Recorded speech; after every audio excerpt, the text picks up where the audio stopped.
ব্যবসা এখানে বহুদিন ধরে চলছে, 64 সাল থেকে চলছে। মালিক আলাদা, তারা কি দিচ্ছে না দিচ্ছে আমরা বলতে পারবো না। ব্যবসাটা চলছে সরকারের অনুমোদিত না। যে খেলাটা চলছে?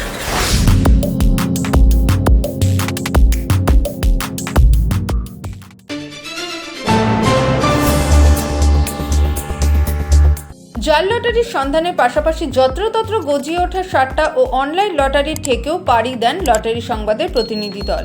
এবার হাওড়ায় পৌঁছে যায় প্রতিনিধি দল। বিগার্ডেন এলাকার ছোট্ট একটি ঘুমটি ঘর, ছোট্ট সেই ঘরে তখন ভনভনে ভিড়। ক্যামেরা দেখার সঙ্গে সঙ্গে অবশ্য সেই ভিড় নিমেষে হওয়া। সেই ঠেকের একজনের সঙ্গে কথা হয়, নিজের মুখে স্বীকার করে নিলেন এই ব্যবসায় না আছে সরকারি অনুমোদন আর না দেওয়া হয় সরকারকে 1 পয়সাও ট্যাক্স বা জিএসটি। মানুষকে কাঁচা টাকার প্রলোভন দেখিয়ে দেদার ব্যবসার ছোট্ট রূপ। ব্যবসাটা চলছে সরকারের অনুমোদিত না। যে খেলাটা চলছে? সরকারকে কোনো ট্যাক্স দেন না তার মানে? সরকার কোনো ট্যাক্স পায় না তো তার মানে? না। এই ব্যবসা আপনারা কতদিন করছেন? এই মাস 2 গেল। মাস 2? এছাড়াও আপনাদের আর কোনো ব্যবসা আছে নাকি শুধু এইটাই চালান? না, খালি শুধু এইটাই?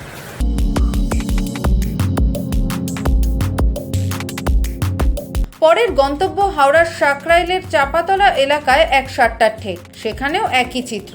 প্রতিবন্ধী এক ব্যক্তির দেখা মিলল। সব প্রশ্নের উত্তর তিনি দিলেন, তবে সবটাই মালিক জানেন বলে প্রশ্ন এড়ানোর চেষ্টা দেখা গেল তাঁর কথার মধ্যে।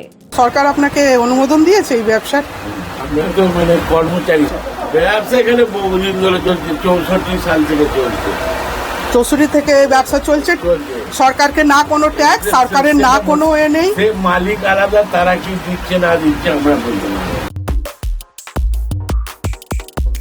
এর পাশাপাশি কৃষ্ণনগর শহরের প্রাণকেন্দ্রের বাসস্ট্যান্ড সহ আশেপাশের অঞ্চলের বাজার সংলগ্ন এলাকাগুলিতে সুসজ্জিত অসংখ্য জুয়া সাট্টার ঠেকের সন্ধান মেলে লটারি সংবাদের প্রতিনিধির ক্যামেরায়। বৈধ লটারি ব্যবসা যেমন চলছে, তার পাশাপাশি অবাধে চলছে অনলাইন লটারি এবং জুয়া সাট্টার ঠেক।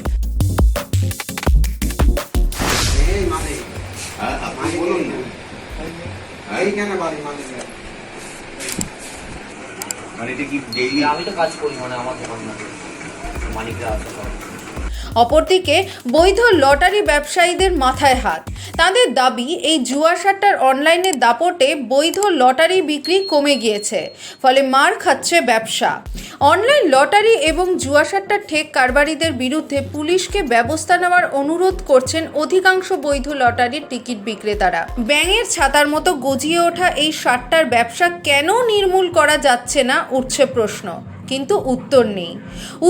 সাধারণ মানুষের এইভাবে সাট্টা ও অনলাইন লটারির নেশায় জড়িয়ে পড়া থেকে মুক্তি কোথায়, সেই প্রশ্নেরও।